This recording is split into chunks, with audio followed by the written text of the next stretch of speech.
श्लोक 3 क्लैब्यमास्म गमः पार्थ नैतत्वायुपपद्यते क्षुद्रम हृदय दौर्बल्यम त्यक्त्वोत्तिष्ठ परंतप। 3 अनुवाद। हे प्रथापुत्र, इस हीन नपुंसकता को प्राप्त मत हो, यह तुम्हें शोभा नहीं देती। हे शत्रुओं के दमन करता, हृदय की क्षुद्र दुर्बलता को त्याग कर युद्ध के लिए खड़े हो। तात्पर्य: अर्जुन को प्रथापुत्र के रूप में संबोधित किया गया है। प्रथा कृष्ण के पिता वसुदेव की बहन थी, अतः कृष्ण के साथ अर्जुन का रक्त संबंध था। यदि क्षत्रिय पुत्र लड़ने से मना करता है तो वह नाम का क्षत्रिय है, और यदि ब्राह्मण पुत्र अपवित्र कार्य करता है तो वह नाम का ब्राह्मण है। ऐसे क्षत्रिय तथा ब्राह्मण अपने पिता के अयोग्य पुत्र होते हैं। अतः कृष्ण यह नहीं चाहते थे कि अर्जुन अयोग्य क्षत्रिय पुत्र कहलाए। अर्जुन कृष्ण का घनिष्ठतम मित्र था और कृष्ण प्रत्यक्ष रूप से उसके रथ का संचालन कर रहे थे। किंतु इन सब गुणों के होते हुए भी यदि अर्जुन युद्ध भूमि को छोड़ता है तो वह अत्यंत निंदनीय कार्य करेगा। अतः कृष्ण ने कहा कि ऐसी प्रवृत्ति अर्जुन के व्यक्तित्व को शोभा नहीं देती। अर्जुन यह तर्क कर सकता था कि वह परम पूज्य भीष्म तथा स्वजनों के प्रति उदार दृष्टिकोण के कारण युद्ध भूमि छोड़ रहा है, किंतु कृष्ण ऐसी उदारता को केवल हृदय दौर्बल्य मानते हैं। ऐसी झूठी उदारता का अनुमोदन एक भी शास्त्र नहीं करता। अतः अर्जुन जैसे व्यक्ति को कृष्ण के प्रत्यक्ष निर्देशन में ऐसी उदारता या तथाकथित अहिंसा का परित्याग कर देना चाहिए। श्लोक 4 अर्जुन उवाच कथम भीष्मं संख्ये द्रोणं च मधुसूदन शुभे प्रतियोत्स्यामि पूजा रहा वरिसूदन। 4 अनुवाद। अर्जुन ने कहा, हे शत्रुहंता, हे मधुसूदन, मैं युद्ध भूमि में किस तरह भीष्म तथा द्रोण जैसे पूजनीय व्यक्तियों पर उलटकर बाण चलाऊंगा। तात्पर्य: भीष्म पितामह तथा द्रोणाचार्य जैसे सम्माननीय व्यक्ति सदैव पूजनीय हैं। यदि वे आक्रमण भी करें तो उन पर उलटकर आक्रमण नहीं करना चाहिए। यह सामान्य शिष्टाचार है कि गुरुजनों से वाग्युद्ध भी न किया जाए। यहाँ तक कि यदि कभी वे रुक्ष व्यवहार करें तो भी उनके साथ रुक्ष व्यवहार न किया जाए। तो फिर भला अर्जुन उन पर बाण कैसे छोड़ सकता था? क्या कृष्ण कभी अपने पितामह नाना उग्रसेन या अपने आचार्य सांदीपनि महामुनि पर हाथ चला सकते थे? अर्जुन ने कृष्ण के समक्ष यही कुछ तर्क प्रस्तुत किए। श्लोक 5 श्लोक गुरु नहत्वा हि महानुभावान श्रेयो भोक्तुम भैक्षमपीह लोके हत्वार्थ कामांस्तु गुरु निहैव भुज्य भोगान रुधिर प्रदिग्धान। 5 अनुवाद। ऐसे महापुरुषों को जो मेरे गुरु हैं, उन्हें मार कर जीने की अपेक्षा इस संसार में भीख मांग कर खाना अच्छा है। भले ही वे सांसारिक लाभ के इच्छुक हों, किंतु है तो गुरुजन ही। यदि उनका वध होता है तो हमारे द्वारा भोग्य प्रत्येक वस्तु उनके रक्त से सनी होगी। तात्पर्य: शास्त्रों के अनुसार ऐसा गुरु जो निंद्य कर्म में रत हो और जो विवेक शून्य हो, त्याज्य है। दुर्योधन से आर्थिक सहायता लेने के कारण भीष्म तथा द्रोण उसका पक्ष लेने के लिए बाध्य थे। यद्यपि केवल आर्थिक लाभ से ऐसा करना उनके लिए उचित न था। ऐसी दशा में वे आचार्यों का सम्मान खो बैठे थे। किंतु अर्जुन सोचता है कि इतने पर भी वे उसके गुरुजन हैं, अतः उनका वध करके भौतिक लाभों का भोग करने का अर्थ होगा, रक्त से सने अवशेषों का भोग। श्लोक 6 न चैतद्विद्मः कतरन्नो गरियो यद्वा जयेम यदि वा नो जयेयु यानेव हत्वा न जिजीविषामस्तेव स्थितः प्रमुखे धार्तराष्ट्राः 6 अनुवाद। हम यह भी नहीं जानते कि हमारे लिए क्या श्रेष्ठ है, उनको जीतना या उनके द्वारा जीते जाना। यदि हम धृतराष्ट्र के पुत्रों का वध कर देते हैं तो हमें जीवित रहने की आवश्यकता नहीं है। फिर भी वे युद्ध भूमि में हमारे समक्ष खड़े हैं। तात्पर्य: अर्जुन की समझ में यह नहीं आ रहा था कि वह क्या करे, युद्ध करे, और अनावश्यक रक्तपात का कारण बने। यद्यपि क्षत्रिय होने के नाते युद्ध करना उसका धर्म है, या फिर वह युद्ध से विमुख होकर भीख मांगकर जीवन यापन करे। यदि वह शत्रु का जीतता नहीं तो जीविका का एकमात्र साधन भिक्षा ही रह जाता है। फिर जीत भी तो निश्चित नहीं है, क्योंकि कोई भी पक्ष विजयी हो सकता है। यदि उसकी विजय हो भी जाए, क्योंकि उसका पक्ष न्याय पर है, तो भी यदि धृतराष्ट्र के पुत्र मरते हैं तो उनके बिना रह पाना अत्यंत कठिन हो जाएगा। उस दशा में यह उसकी दूसरे प्रकार की हार होगी। अर्जुन द्वारा व्यक्त इस प्रकार के ये विचार सिद्ध करते हैं कि वह न केवल भगवान का महान भक्त था, अपितु वह अत्यधिक प्रबुद्ध और अपने मन तथा इंद्रियों पर पूर्ण नियंत्रण रखने वाला था। राज परिवार में जन्म लेकर भी भिक्षा द्वारा जीवित रहने की इच्छा उसकी विरक्ति का दूसरा लक्षण है। ये सारे गुण तथा अपने आध्यात्मिक गुरु श्री कृष्ण के उपदेशों में उसकी श्रद्धा, ये सब मिलकर सूचित करते हैं कि वह सचमुच पुण्यात्मा था। इस तरह यह निष्कर्ष निकला कि अर्जुन मुक्ति के सर्वथा योग्य था। जब तक इंद्रियां संयमित न हो, ज्ञान के पद तक उठ पाना कठिन है, और बिना ज्ञान तथा भक्ति के मुक्ति नहीं होती। अर्जुन अपने भौतिक गुणों के अतिरिक्त इन समस्त दैवी गुणों में भी दक्ष था। श्लोक 7। कार्पण्य दोषोपहत स्वभाव पृच्छामि त्वां धर्म सम्मूढ़ चेता यच्छ्रेयः स्यान्निश्चितम् ब्रूहि तन्मे शिष्यस्ते हम शाधिमा त्वां प्रपन्नम। 7।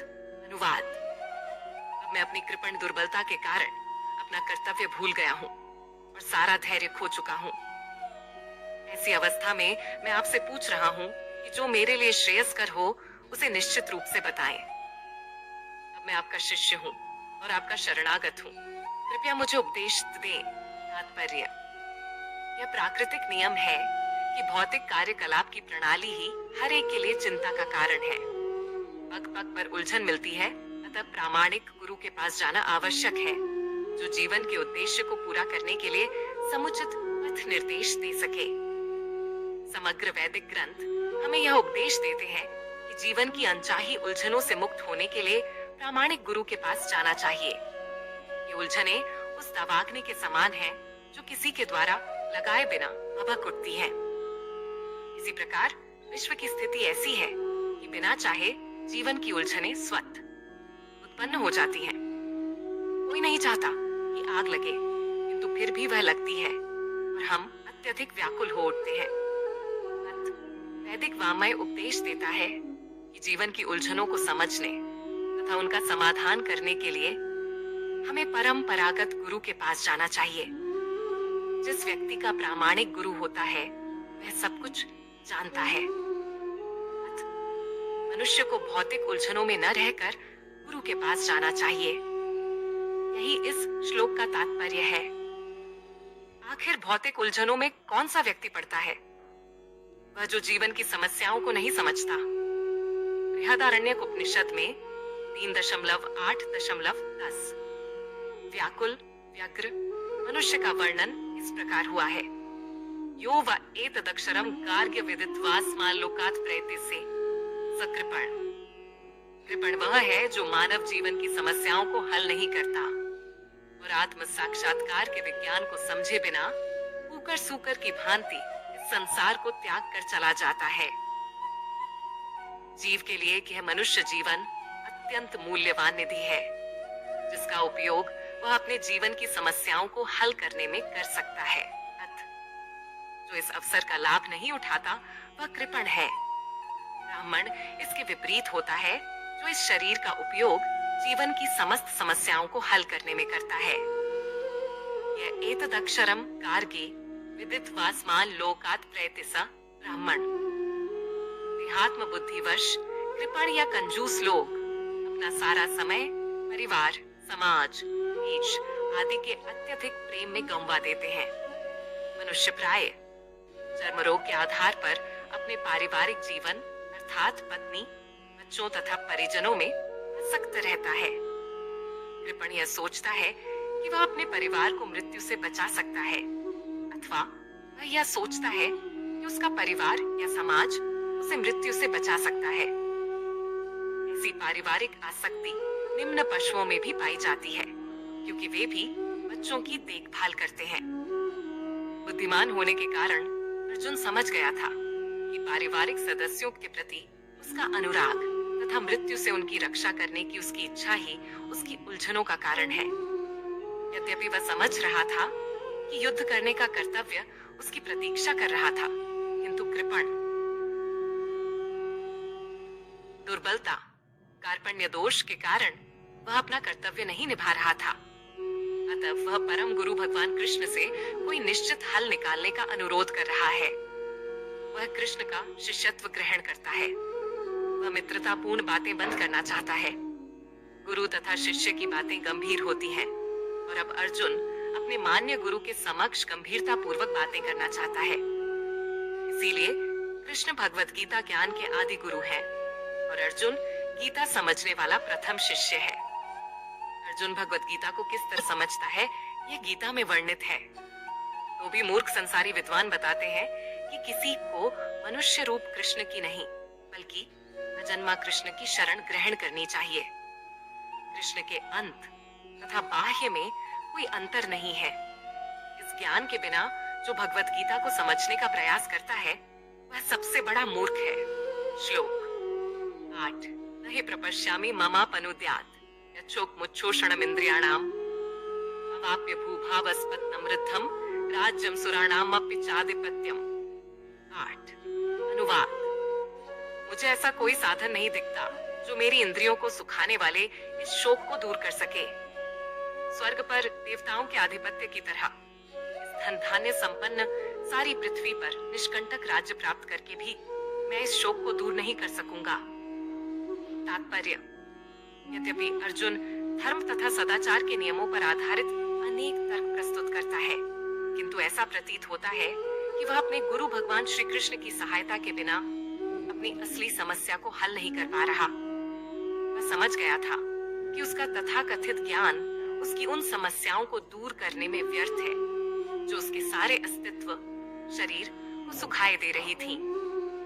उसे इन उलझनों को भगवान कृष्ण जैसे आध्यात्मिक गुरु की सहायता के बिना हल कर पाना असंभव लग रहा था। शैक्षिक ज्ञान, विद्वत्ता, उच्च पद, ये सब जीवन की समस्याओं का हल करने में व्यर्थ है। यदि कोई इसमें सहायता कर सकता है तो वह है एकमात्र गुरु। अत निष्कर्ष यह निकला कि गुरु जो 100% कृष्ण भावना भावित होता है, वही एकमात्र प्रामाणिक गुरु है, और वही जीवन की समस्याओं को हल कर सकता है।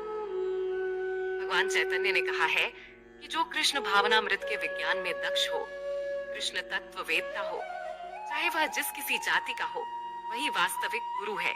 कि बा विप्र, कि बा न्यासी, शूद्र केने नए, यही कृष्ण तत्व वेदता से गुरु है। कोई व्यक्ति, चाहे वह विप्र, वैदिक ज्ञान में दक्ष हो, निम्न जाति में जन्मा शूद्र हो, या कि सन्यासी, यदि वह कृष्ण के विज्ञान में दक्ष, कृष्ण तत्ववेत्ता है, तो वह यथार्थ प्रामाणिक गुरु है। चैतन्य चरितामृत मध्य 8.128। कृष्ण तत्ववेत्ता हुए बिना कोई भी प्रामाणिक गुरु नहीं हो सकता।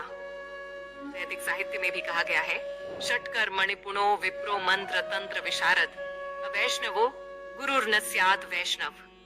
स्वपच्चो गुरु, विद्वान ब्राह्मण, भले ही वह संपूर्ण वैदिक ज्ञान में पारंगत क्यों न हो, यदि वह वैष्णव नहीं है या कृष्ण भावनामृत में दक्ष नहीं है, तो गुरु बनने का पात्र नहीं है। किंतु शूद्र, यदि वह वैष्णव या कृष्ण भक्त है, तो गुरु बन सकता है। पद्म पुराण। संसार की समस्याओं, जन्म, जरा, व्याधि तथा मृत्यु की निवृत्ति धन संचय तथा आर्थिक विकास से संभव नहीं है। विश्व के विभिन्न भागों में ऐसे राज्य हैं जो जीवन की सारी सुविधाओं से तथा संपत्ति एवं आर्थिक विकास से पूरित हैं, किंतु फिर भी उनके सांसारिक जीवन की समस्याएं ज्यों की त्यों बनी हुई हैं। वे विभिन्न साधनों से शांति खोजते हैं, किंतु वास्तविक सुख उन्हें तभी मिल पाता है जब वे कृष्ण भावनामृत से युक्त कृष्ण के प्रामाणिक प्रतिनिधि के माध्यम से कृष्ण अथवा कृष्ण तत्व पूरक भगवत गीता तथा श्रीमद् भागवत के परामर्श को ग्रहण करते हैं।